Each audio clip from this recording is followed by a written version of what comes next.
You will get goosebumps from head to toe from these words, not because there's a trick in their sound, but because there's precision in the state they point to. Just press play and listen as if you're holding an ear to your own consciousness, without haste, without debate, without asking the world for permission. The visible is not the origin, it is the reflection. It does not manufacture your destiny. It confirms what you have been sustaining internally. It does not decide for you. It responds to what you assume. And it responds with impersonal fidelity, without affection and without cruelty, just with exactness. Most people call this life and swear it's a road out of control. But what they call life is just a sequence of reactions. They wake up and consult the world as if consulting a judge. They check the message that didn't arrive, check their balance, check the news, check someone's mood, check their own body, and then decree who they are that day. They let the mirror choose their face. Then they chase after the reflection, trying to push what they see, arguing with what appears, begging for a sign that will finally give them permission to believe. This isn't living. This is obeying. Keep this like a blade. You are not trying to change circumstances. You are changing the state you choose to inhabit. A state is not a pretty thought, nor a polite hope. A state is an internal residence. It's the place from which you interpret everything. It's the identity you wear internally, and by wearing it you call forth equivalent situations. When you say, "I'm always left out," you're not describing people. You're confessing a state. When you say, "Nothing lasts with me," you're not describing time. You're revealing the internal home where you've been living. And as long as you live in that house, the world will keep bringing you the same furniture, the same walls, the same windows. The world doesn't debate your house. The world just delivers the address you maintain. There is a difference between desiring and inhabiting the fulfilled desire. Desiring is the outstretched hand, the body leaning outward, the mind asking for a sign to believe. Inhabiting the end is an upright spine within. It's a silent sense of possession. This is already mine. Anxiety is the language of those who do not yet possess, even when they try to convince others that they do. He who inhabits the end does not try to capture the world. He becomes the world's point of gravity. He stands firm. And then the world reorganizes around that firmness because the world responds to states, not requests. A state is like invisible clothing. You can enter the same room with different clothes and receive different treatment without anyone explaining why. Internally, it's the same. You can live the same day with different identities and receive different responses without the world being able to name the change. The world feels state. It does not debate state. Therefore, your job is not to convince people. Your job is to wear internally and with discipline the identity you have chosen. It's not about finding it beautiful. It's about making it normal. And what becomes normal becomes destiny. Conduct a simple, merciless examination. When something goes against you, what do you become internally? When a door closes, do you become rejected or redirected? When a bill arrives, do you become threatened or someone who manages calmly? When someone is late, do you become someone without value or someone whose time is respected by default? These internal movements are the true machine. Most people try to fix life as one tries to adjust a shadow on the ground. They push the shadow here, pull it there, and get annoyed because it doesn't obey. A shadow obeys light. Circumstance obeys state. You were not made to be pulled by the reflection. You were made to be the cause. So stop negotiating with signs. Stop begging for proof. Proof never comes before the state, because proof is the echo of the state. If you want respect, don't rehearse respect for a distant future. Inhabit respect now, internally, as someone who already is. If you want stability, don't monitor numbers like someone asking for permission to breathe. Adopt the state of someone who already feels supported. If you want love, don't try to capture affection like a shy bird. Become, internally, the place where love is natural and expected. You don't change the world by asking it to accept you. You change the world by changing who you are when no one is looking. And when I say inhabit, I'm not talking about pretty phrases. I'm talking about reaction. The state appears in the way you walk, the way you wait, the way you settle into silence when something goes wrong. The state appears when no one is watching. If the old scenario tries to pull you into haste, you slow down internally. If the old scenario tries to pull you into humiliation, you straighten up internally. If the old scenario tries to pull you into giving up, you become firm internally. This is the point. You don't change the world by asking. You change the world by ceasing to be molded by it. If you want practical guidance to consolidate this in your daily life, the link in the pinned comment will guide you through an objective sequence of focus and imagination exercises so you can stop wavering, cut your dependence on signs, and consistently maintain the right state. Now understand something even sharper. The state is fixed by authority, and the most direct tool of that authority is your internal dialogue. It's not what you say in public that defines your path, it's what you repeat when no one is listening. There's a hidden voice behind the routine, a voice that narrates everything. It's going to go wrong, nobody cares, this isn't for me, not again, it always happens to me. This voice is not an innocent comment. It is a silent decree. It is the script you hand to the world to perform. You think you're just describing, but you're signing. You think you're just being prudent, but you're instructing. The world doesn't distinguish between "I'm just worried" and "I accept this as real." It responds to the energy of acceptance. Don't call this realism. Realism often is just the elegant name you give to the habit of repeating what you've already repeated. Appearance is foam, bright, noisy, fleeting. The true current lies beneath, silent, continuous, persistent. Do you want to change the current? Change the narrator. When the mind says this isn't possible, respond like someone not arguing with a frightened child. I already inhabit the end. When it says it will take time, respond, time serves what I accept as truth. When it says you're not like that, respond, I am already like that internally. And not as a threat, but as a fact. An internal fact doesn't ask for authorization. Do this as a practice. Don't wait for a perfect day. Do it amidst the noise. The mind can scream, but you don't need to scream back. A firm return is enough. I remain in the state. You repeat calmly until the old voice loses strength. The correct internal dialogue isn't a struggle, it's a command. And a command doesn't need justification. And if you want to know if you're truly changing, observe what happens in the interval between the trigger and the response. Before, any small sign would drag you like a current, a frown, a delay, an ill-spoken phrase, and you'd already plunge into the old role. Now, you create a space. In that space, you choose. You can feel the impulse of the old state, but you don't have to obey. You look within and ask, which identity am I about to feed? That of fear or that of certainty? This interval is your throne. That's where change happens, not on the stage. The world only sees the result. You are the one who commands the origin. Reality loves consistency, not intensity. Many have one day of enthusiasm and call it practice. Then they disappear, go back to reacting, and wonder why nothing changes. Nothing changes because the mirror only reflects what is continuous. Consistency is returning to the state even when you don't feel like it, even when you're busy, even when no one notices. It's like sharpening a blade. It's not a single strike, it's repetition. When the state becomes normal, the world has nowhere left to run because you've stopped opening the door to the old. See the difference in common situations. You send an important message and receive no response. The old self becomes a hostage to minutes, interprets silence as rejection, and starts creating abandonment scenarios. And while creating scenarios, it becomes the right character to experience abandonment. The new self does not bow to silence. It maintains the identity. I am respected, I am chosen, I am a priority. It doesn't force, it sustains. Sustaining isn't faking joy. It's refusing to fall. It's returning to the state like someone returning home without spectacle, without despair, without asking the world to hold your hand. The correct internal dialogue also cuts the addiction to proving. There are people who want to win, but live as advocates for their own fear.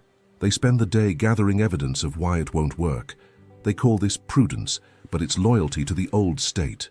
True prudence doesn't deny the end. It manages the path without betraying the identity. You may not know how and still assume the end. You may be tired and still decree. You may be in transition and still live internally, as someone who has already crossed over. Then learn to read life as a symbol. Everything that visits you is a report of the state you have been sustaining. Reality doesn't persecute you out of malice or reward you out of luck. It mirrors you out of coherence. A delay might just be a delay, but it could also be the symbol of the habit of chasing, of feeling like you're always one step behind. An unreceived invitation might just be a detail, but it could also symbolize the identity that places itself outside the center and lives as an extra. An unexpected bill might just be an event, but it could also reveal an old state of guilt, of feeling like you always owe something, of living as if you're always indebted to the world for the right to exist. Think of this as a postal service delivering letters to your gate. Most people open the letter and argue with the mail carrier. Most tear the paper, curse the envelope, argue with the ink. And the mail carrier returns the next day with the same letter, because the address hasn't changed. The address is your state. The content changes its clothes, but the message is the same. You've been living here internally. When you change your internal address, the letters change. That's why some people say life turned around out of nowhere. It didn't turn around out of nowhere. It turned around because they changed the place where they were living. They stopped dwelling in suspicion and started dwelling in certainty. They stopped dwelling in haste and started dwelling in calmness. They stopped dwelling in lack and started dwelling in sufficiency. And the world, like an obedient postal service, began to deliver compatible correspondence. See how symbols appear in small gestures.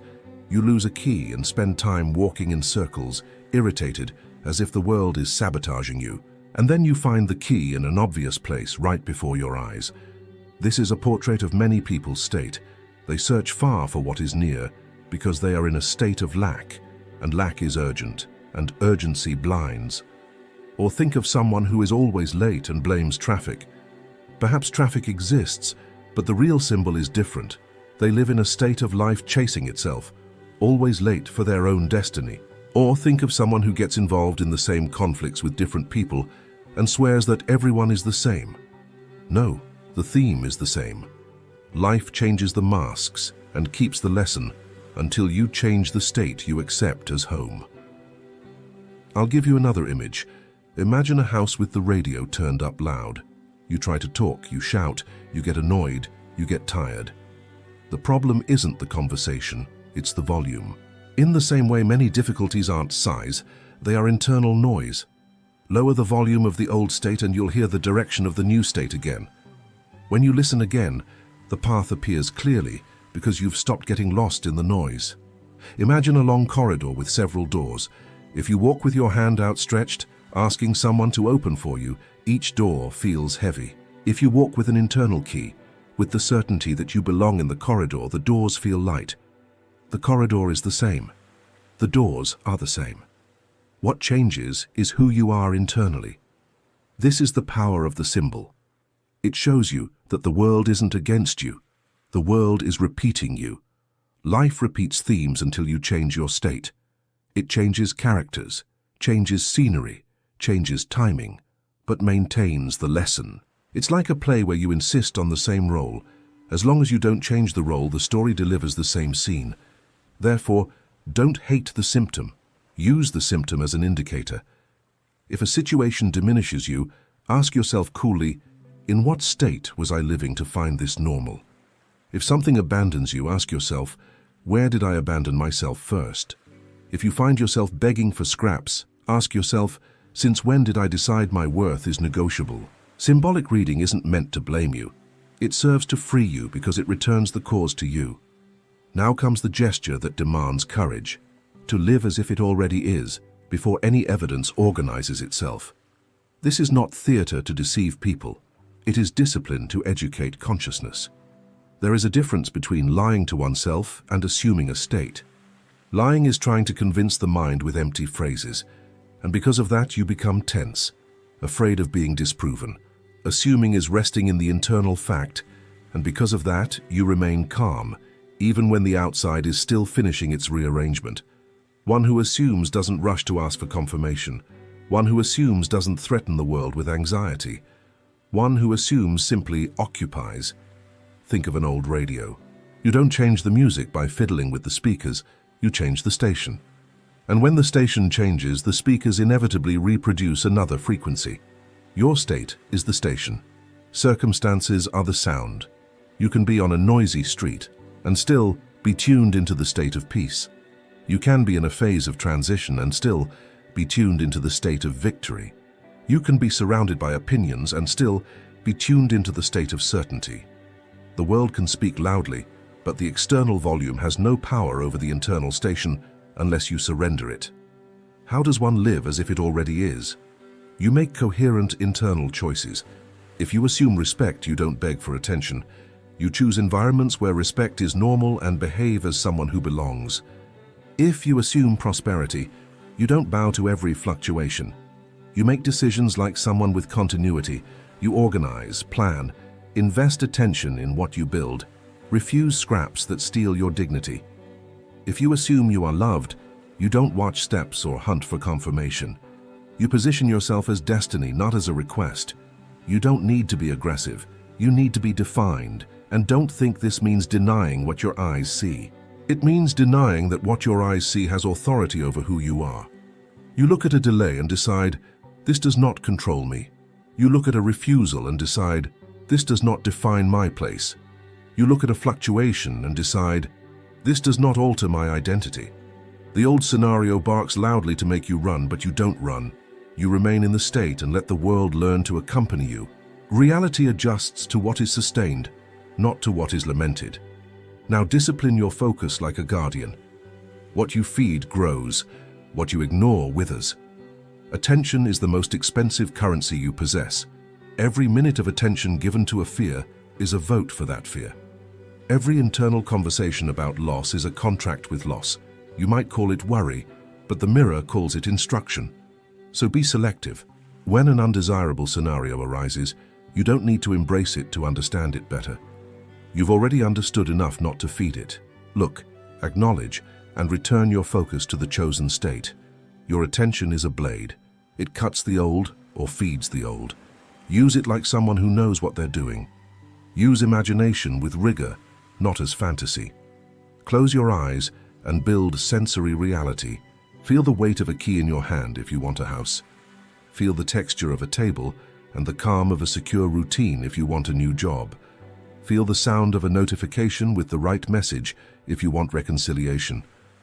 Feel your body breathing lightly and steadily if you want vitality. And do this not as a request but as a remembrance. Create a short scene the size of a sigh and repeat it until it feels natural, like a familiar place. When the scene becomes familiar, the state becomes familiar. And when the state becomes familiar, the world begins to behave as if it also knows. And take this to the street, to the line, to traffic, to the shower, to the moment before sleep. You don't need an external temple to practice. You need internal discipline. Imagination is portable. It's with you in the elevator, at the market, in a dark room, in a crowded room. When you learn to return to the internal scene at any moment, you stop being a hostage to what happens and become the author of what happens. You don't practice to escape, you practice to govern. But don't confuse focus with tension. Focus is stability. Tension is the desperation for proof. Desperation makes you watch the clock, watch your phone, watch people, watch for signs. And while you watch, you confess the state of not yet. Stability, on the contrary, allows you to act without begging. It allows you to go through the day without changing identity at every corner. It's like keeping a flame lit. You don't blow endlessly. You protect it from the wind, adjust when necessary, and let the fire work. The more familiar the state, the less effort. Effort is a sign that you are still trying to convince. Familiarity is a sign that you have already accepted. There is also a shield that protects everything, sovereign silence. There are states that die when you expose them too early. You talk, you explain, you ask for opinions, and the doubts of others enter like smoke and put out the fire. Guard your state as you would guard a seed. In the dark, in the warmth, at the right time. Don't argue with those who live by appearances. Don't justify yourself to those who need proof to respect. Your discipline is intimate. It's at the moment when no one applauds that you become someone new. And when you become someone new in silence, the world learns to call you new without understanding why. Sovereign silence also means stopping crowning the problem. Someone who talks too much with difficulty gives difficulty a throne. You don't give a throne to what you want to dissolve. You give a throne to the state you want to live. The old reality will try to pull you by the collar. It will bring back memories, provoke reactions, offer reasons for you to be the old self again. The old always makes noise when it's dying. And here is maturity. You don't react to defend yourself, you remain. Remaining is an act of power. Remaining tells the world, I'm not coming back. And when you don't come back, the world stops offering you that path. And persist without drama. Persisting isn't angrily repeating phrases, nor faking a smile out of fear. Persisting is continuing to be the new self, while the old scenario shows its final chapters. The old tries to renew its contract with you through reaction. It offers you the chance to be the old again. If you react as before, you sign. If you remain as you are now, you terminate. Reality has no choice but to reflect what you sustain, and what you sustain is what you accept as identity. And if the world tries to provoke you with urgency, remember, urgency is bait from the old state. He who lives in the end doesn't chase anything, because he's not behind, he's within. You can act quickly when necessary, but without desperation, without humiliation, without begging. The difference is simple. Desperation asks, decision commands. From the moment you perceive this difference, you stop treating reality as a boss and start treating it as a mirror. And a mirror doesn't command. A mirror obeys. Now listen as someone receiving an internal order, not as someone collecting more information. If you pressed play and felt a shiver, don't treat it as a beautiful emotion. Treat it as a summons. From now on, stop begging for external changes. Stop negotiating with circumstances. Stop measuring your power by what hasn't appeared yet. You are not what happens, you are the state that decides. You are the hand holding the rudder beneath the water, even when the surface seems agitated. The world may take time to catch up, but it cannot overcome your constancy. When fear tries to dictate, respond with identity. When delay tries to convince you, respond with sovereignty. When the old scenario tries to seduce you, respond with constancy. Don't argue with appearances. Don't kneel before signs. Command in silence and with certainty. Sustain the end internally until the world without an alternative wears what you have assumed. And if you want to transform this into daily practice with clear direction, the link in the pinned comment is there to guide you through a direct path of mental training and applied imagination so you can sustain the right state with discipline until the outside conforms. Now close this cycle with dignity. Rise up internally, straighten your consciousness, and make reality obey what you have decided to be. You are here because something within you called for this word before you even knew it would come. The algorithm did not err. Life does not err. What seems like chance is merely the reflection of an immutable law acting with precision. If this message found you, it is because you had already attracted it in silence, in a moment of searching, of doubt, or even of despair. It is not about privilege, but resonance. Only 0.1% of those who encounter this flow of information manage to align their heart, mind, and inner state in such a way that they recognize this call. And you are one of them. The visible world you observe every day is not the cause, it is the consequence. It is like the echo of a voice already uttered, like the shadow that cannot exist without the body that casts it.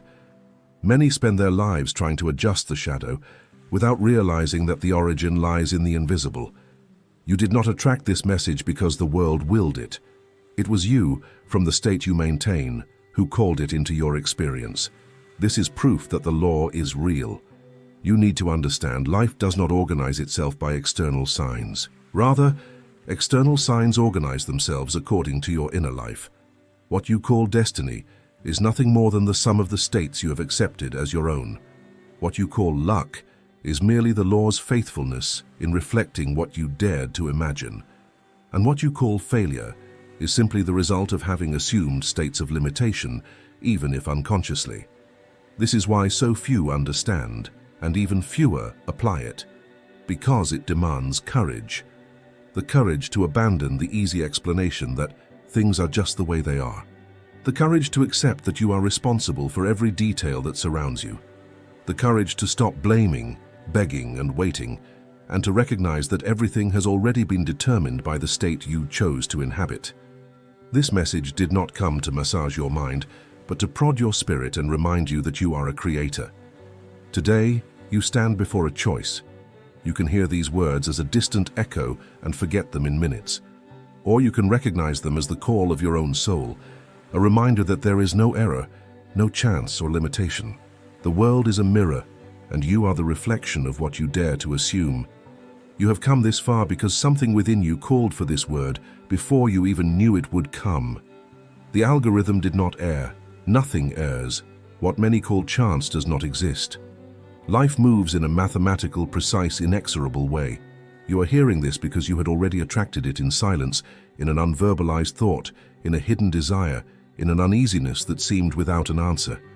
This message is the reflection of your own inner state, and that is why only 0.1% of those who encounter this flow of information are capable of recognizing and accepting it. Not because they are better, but because they are ready. Understand a simple and powerful truth. Nothing you see externally is a cause. The outer world is merely an effect. It is a shadow. It is a reflection. You can spend your whole life trying to fix the shadows, but you will remain a prisoner until you touch the origin. The visible is always delayed. It is always the echo of something already decreed in the invisible. Therefore, when you despair over circumstances, you are merely fighting against a projection. And when you learn to assume states within your inner self, you realize you no longer need to beg for change. The world cannot resist the command of your interior. Many still believe that external signs determine their lives. They look at a lack of money and say, "I'm stuck. There's no way out." They look at a sick body and say, "Healing is impossible." They look at broken relationships and conclude, "I am rejected." But they forget that what they see has no substance of its own. It is merely the harvest of the state they accepted within themselves. The external sign is not the sentence. It is only the report. And whoever dares to change their inner state will see the report rewrite itself before their eyes. This is proof that the law is immutable. You did not attract this message because someone else decided. You attracted it because, at some point in your being, you already began to call for it. And here is the first principle, which needs to be etched in fire in your understanding. The invisible precedes the visible. Before something manifests in the world, it already exists as a silent conviction within. You have seen this happen in your own life. When you deeply believed something would go wrong, the error came with frightening precision. When you were certain, even unconsciously, that you didn't deserve something, you saw doors close. But also, in those rare moments when you dared to see yourself as worthy, when you allowed yourself to imagine yourself fulfilled, doors opened that you could never explain by logic. The invisible is the seed. The visible is the harvest. No farmer expects the earth to yield fruit without first planting. Likewise, no state can manifest without first being assumed. Most people live by asking for a harvest without planting a seed, expecting change without assuming a state, desiring signs without decreeing convictions. And so they spend their lives in cycles of waiting, always victims, always beggars of the external. But you are not here to repeat that cycle. This message reached you to remind you that nothing in the external world has independent power. Everything is a consequence. And if you understand and apply this first principle, if you have the courage to assume within yourself what you wish to see outside, then you will understand that the world is not against you. It is merely an obedient servant bowing before the state you maintain. What many still do not realize is that it is not about waiting for life to change before you feel different. The order is always the inverse. When you dare to feel now as someone who already possesses, life reorganizes itself around that state. It is like turning on a lamp in a dark room. The darkness does not fight, it simply disappears. This is how inner power works. It does not ask permission from the external world. It simply transforms it. Imagination is the silent tool that governs all results. It is not mere daydreaming, it is creation in its purest form. Every scene you maintain in your mind is like an order written into the invisible fabric of reality. Therefore, when you surrender to thoughts of defeat, you are writing decrees of failure. And when you dare to uphold the image of victory, Even if circumstances scream otherwise, you are already shaping the victory that will come. Scripture itself is a constant invitation to this practice. When it says to call things that are not as though they were, it is not pointing to a distant ideal, but revealing the law by which everything happens. The invisible obeys the image held with faith, and the visible has no choice but to align. This is why the person within a vision walks in peace amidst chaos. They have already seen the completed scene within themselves. But note, imagining is not merely fleeting thought. It is inhabiting the scene with such naturalness that the body responds as if it were already real.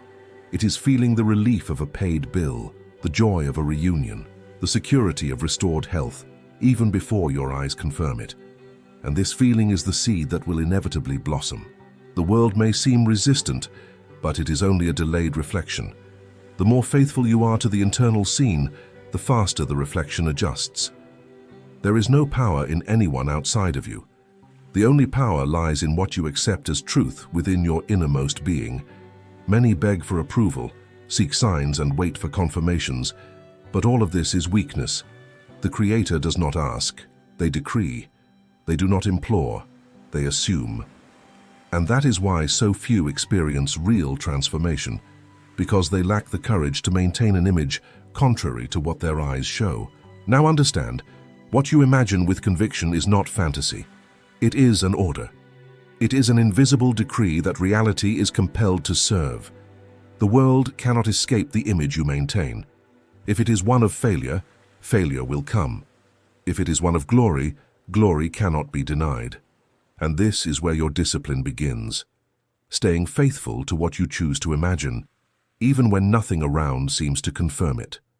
Everything you see around you is merely the confirmation of the state you inhabit. The money that comes in or its absence, the people who stay or leave, the opportunities that arise or disappear. None of this is random. It is the exact reflection of what you decided, consciously or not, to be within yourself. Life does not respond to what you desire, but to what you assume. And here is a key that few have the courage to accept. It is not effort that creates. It is the state. You can work tirelessly, move mountains, spend sleepless nights, and still reap scarcity if within you the state is one of lack. But someone in silence, who dares to feel prosperous before having any evidence, will see doors open without logical explanation. This is because the world is not governed by struggle, but by the inner position you choose to inhabit.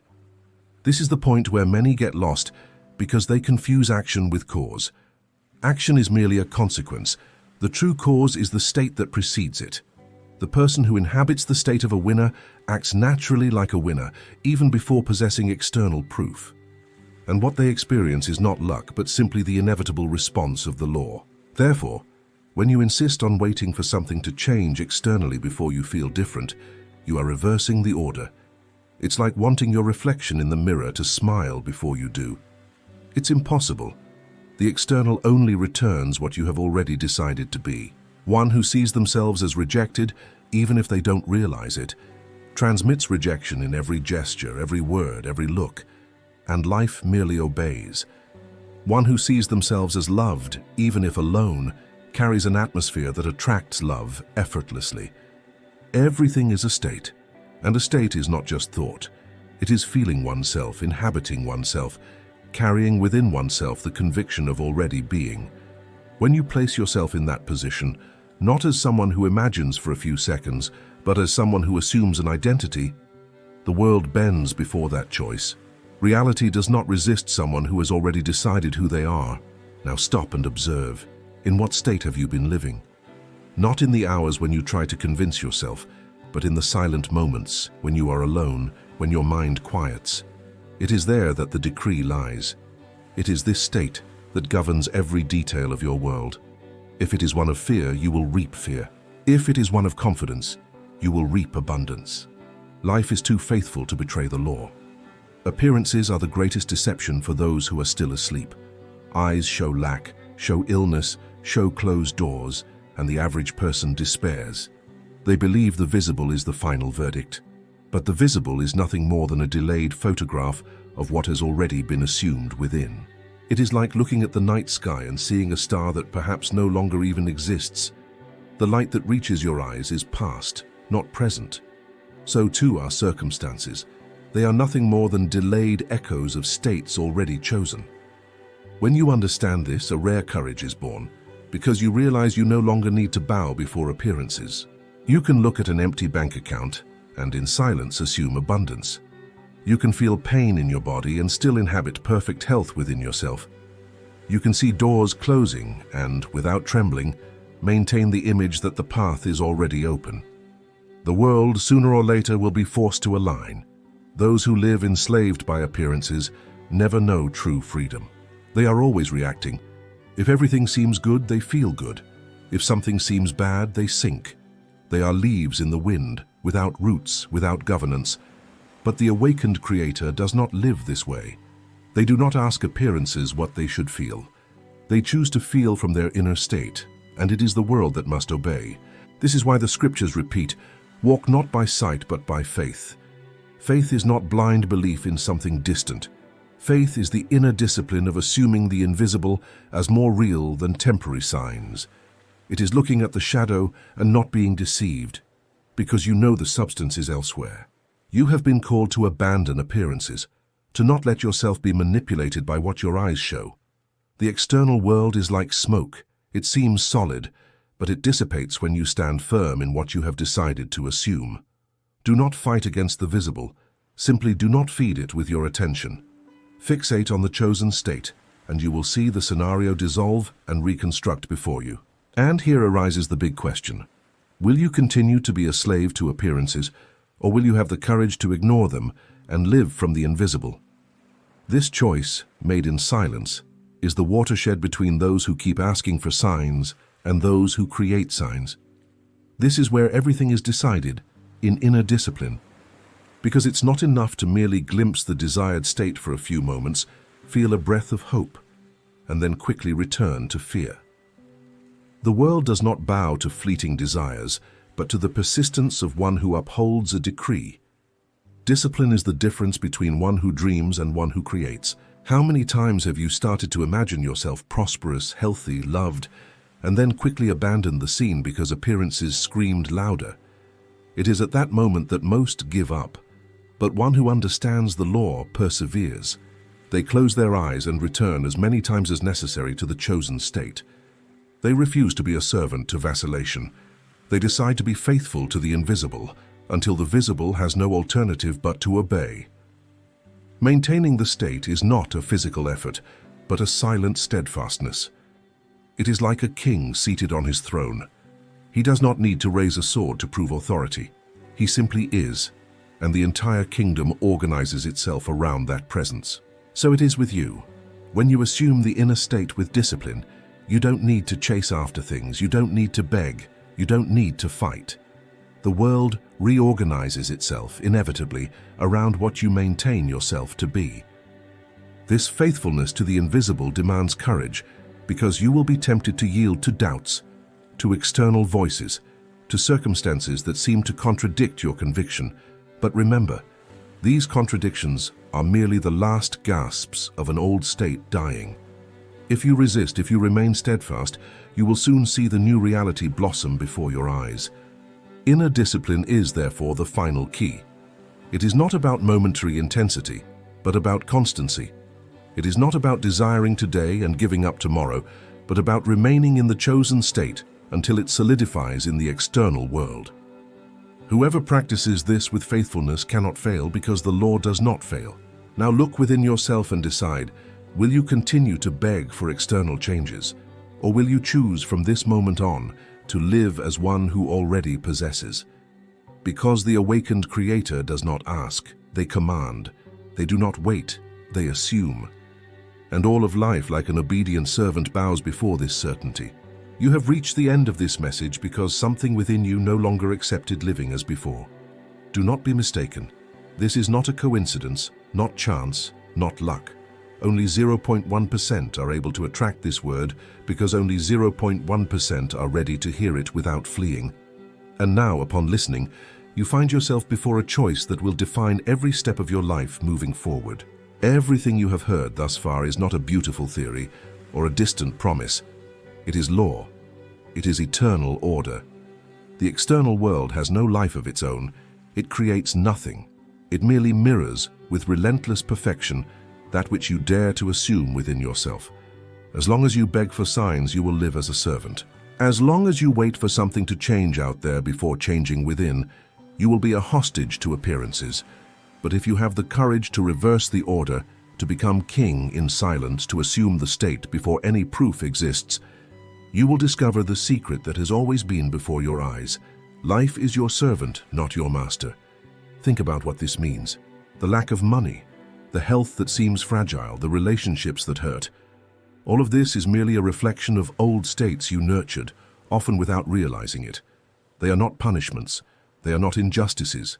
They are just echoes. But just as an echo does not last forever, these reflections are also not eternal.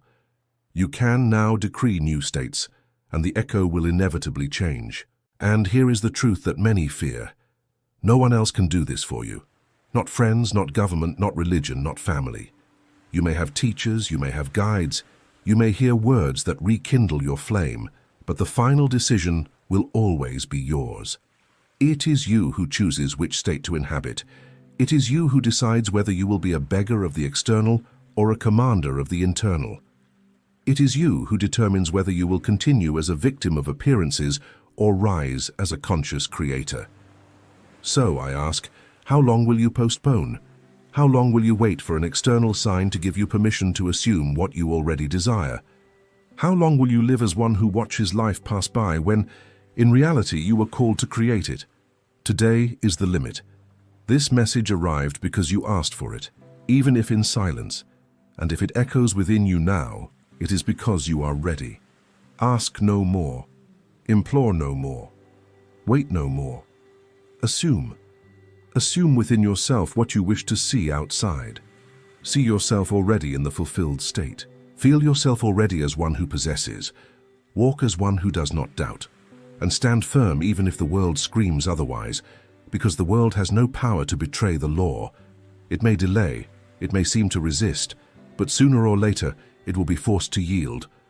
From this moment on, stop begging and begin to command, not with shouts but with silence, not with anxiety but with certainty. Decree within your innermost being and rest. For one who knows who they are does not need to prove, nor convince, nor implore. They simply remain, and everything comes to them. If this message found you, it is because there is no more time for excuses. You belong to the 0.1% who are able to attract this word. Now live up to it. Live as a creator, not as a victim. Reign over the invisible and allow the visible to follow. Because there is no other path. The law is immutable, and it will always obey the state you maintain within yourself. Remember, nothing escapes imagination sustained with conviction. The entire world in silence awaits your commands. So command. Choose today which state you will inhabit. And do not let go. Because life has no alternative. It will have to bow before your certainty. You are the call. You are the decree. You are the living reflection of what you dare to assume. Now, assume it. And never again accept less than what is already yours by right. There are words that do not belong to common vocabulary. Words not learned from books, nor uttered in mechanical prayers. They are ancient codes, buried in the soul's memory, forgotten by a humanity accustomed to asking instead of commanding. These are the forbidden words, not because someone censored them, but because few possess enough awareness to pronounce them without destroying their own illusions. When spoken with understanding, they don't merely echo in the air. They reconfigure the substance of the world. The common person believes power lies in actions, opportunities, and others. They live as a servant of chance, fearing the future and worshipping the visible. But the one who awakens discovers a secret older than any religion. The universe does not respond to gestures. It responds to states. And these states are shaped by inner words, the silent declarations that the I am upholds even when lips are sealed. Understand, the verb creates. Every word is a vibrational seed planted in the deep mind. What you say about yourself is what life hastens to confirm. And that's why these words are dangerous for those who are still asleep, because they do not distinguish good from evil, right from wrong. They merely manifest what is affirmed with conviction. The universe has no moral sense. It has vibrational precision. It returns with absolute fidelity what a person declares themselves to be.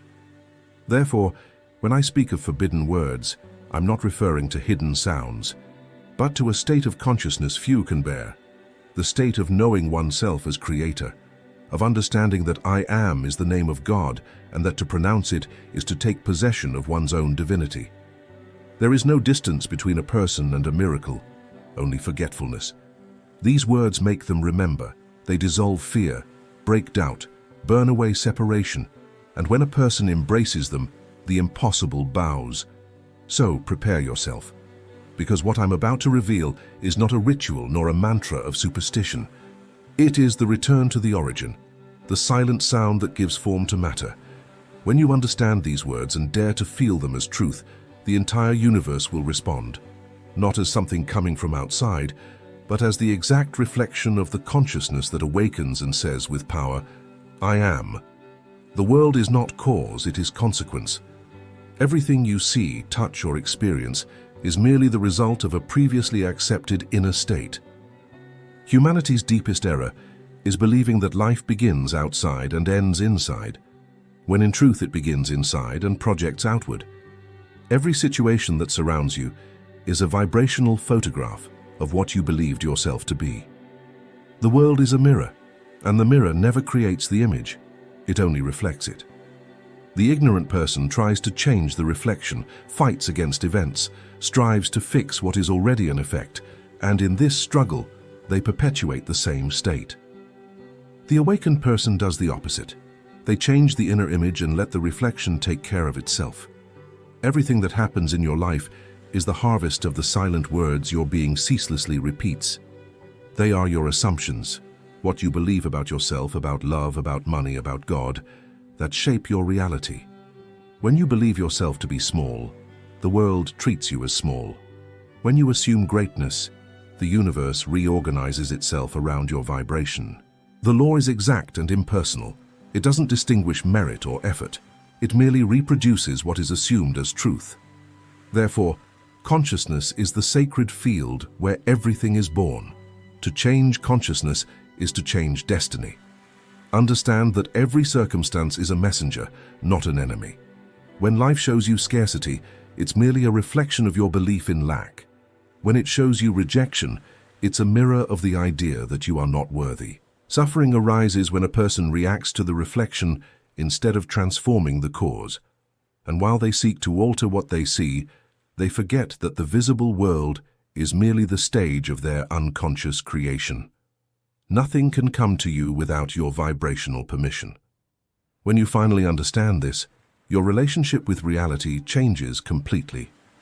There is no more fear of the future, because the future is merely the prolongation of what you are assuming now. There is no more envy, because what you see in others is a sample of what you can also manifest. And there is no more despair, because nothing is lost, only poorly assumed. Power returns to your hands. You become the sculptor of your existence, shaping with thought and emotion what you once believed to be beyond your reach. So begin today to observe your internal words. Every thought about yourself is a seed that will soon blossom in the garden of experience. If you desire a new life, speak differently to yourself, believe differently, feel differently. Don't try to change the mirror, change the face it reflects, for the world never challenges you, it merely obeys you. When you accept this with serenity, chaos dissolves, resistance silences, and creation becomes simple, inevitable, natural.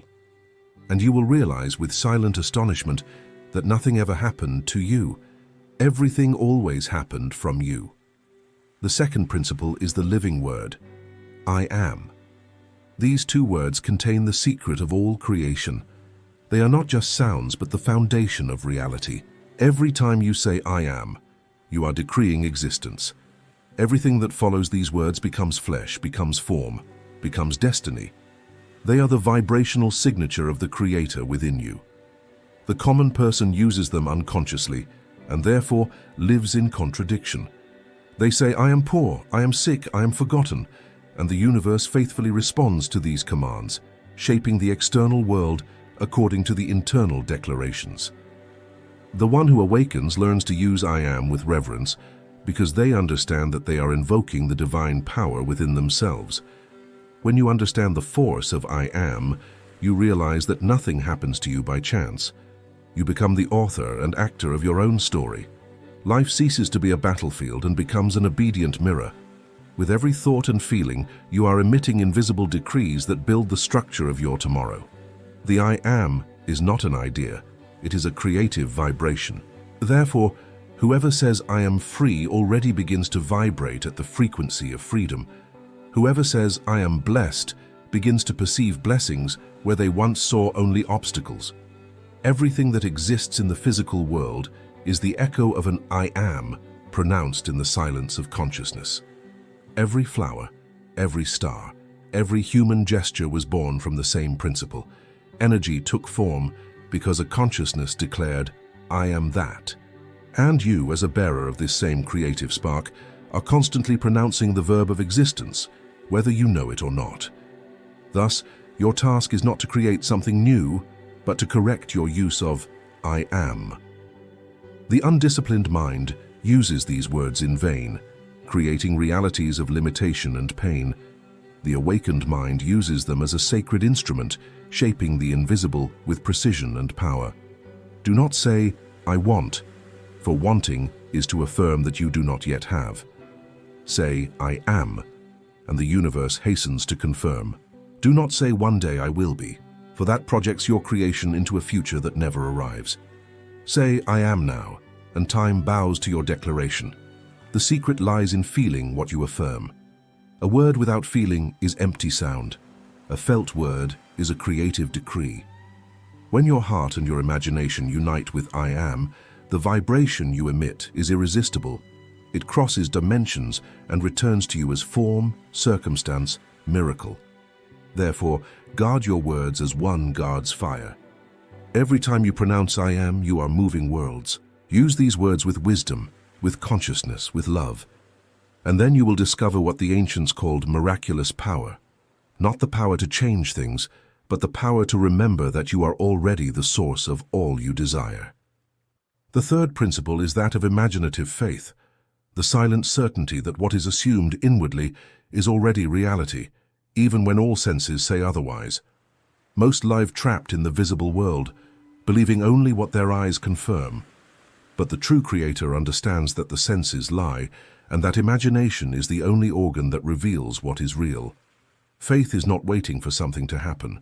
It is accepting now that it has already happened. The one who waits doubts, the one who assumes creates.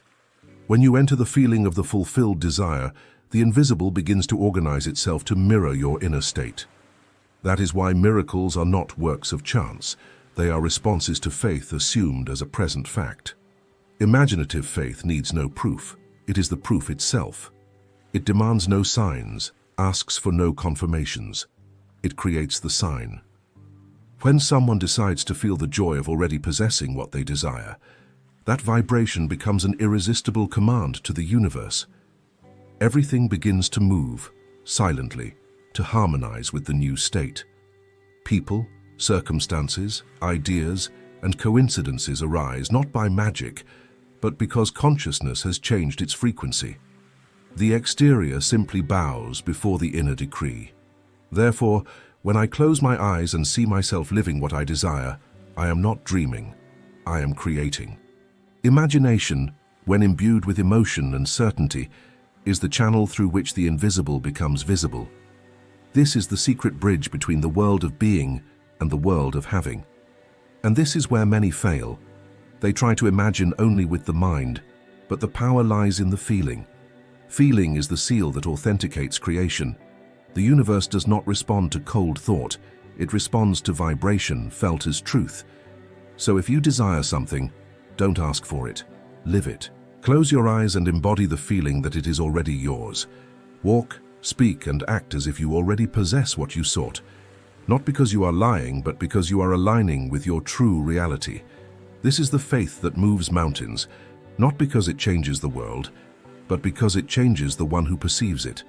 Reality transforms because the observer has transformed. The one who masters imaginative faith does not live in anxiety. They know that time is merely the interval between the seed and the harvest. They do not seek to see in order to believe. They believe and then see. And when you understand this, you realize that waiting is an illusion, because the state assumed now is what determines the future. Tomorrow is merely today matured. To believe, therefore, is to choose to live now what you wish to see manifested. This is true faith, not waiting for the miracle, but being the miracle.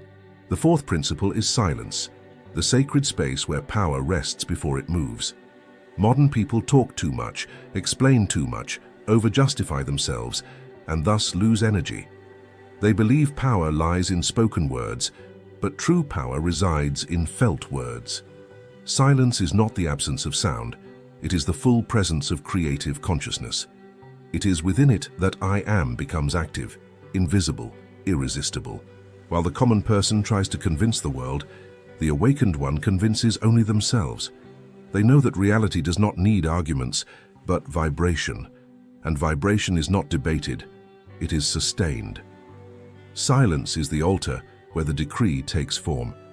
It is there in the inner stillness that things are decided before they appear. When you retreat within and say, without voice, it is done, an invisible force begins to act in dimensions that eyes cannot reach.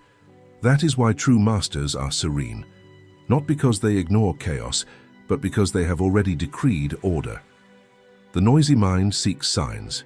The silent mind creates signs. Power does not need to be announced, because what is true vibrates on its own. When you understand silence, you cease to react. You no longer try to explain your path, prove your worth, or justify your choices. You simply know. And this knowing is an energy that dissolves resistance, attracts what is necessary, and eliminates what is superfluous. Silence is not passivity, it is invisible command. The one who masters silence masters the universe, because they have learned to act without effort. They do not demand, they declare. They do not implore, they determine. They do not repeat, they feel. The spoken word can be denied, the silent decree cannot be undone. It is law. When your mind is calm and your imagination is alive, the external world has no choice but to obey. That is why among the ancients, silence was seen as a divine language. They knew that God does not speak in noise, but in vibration. And every time you silence doubt and maintain certainty, you are hearing and being heard by the very power that creates worlds. Do not confuse silence with inertia. Silence is pure action, but internal action. It is the firm decision to maintain the desired state without yielding to fear, haste, or contrary appearances. It is the vibrational patience that knows everything is already happening, even if nothing seems to change. When you learn to rest in this state, the invisible works for you. The miracle ceases to be an exception and becomes your natural language. Because the true creator neither cries out nor repeats, they affirm in silence, and the whole world bows to their conviction. The fifth principle is union with the invisible. It is here that the human mind surrenders and the spirit reclaims its throne.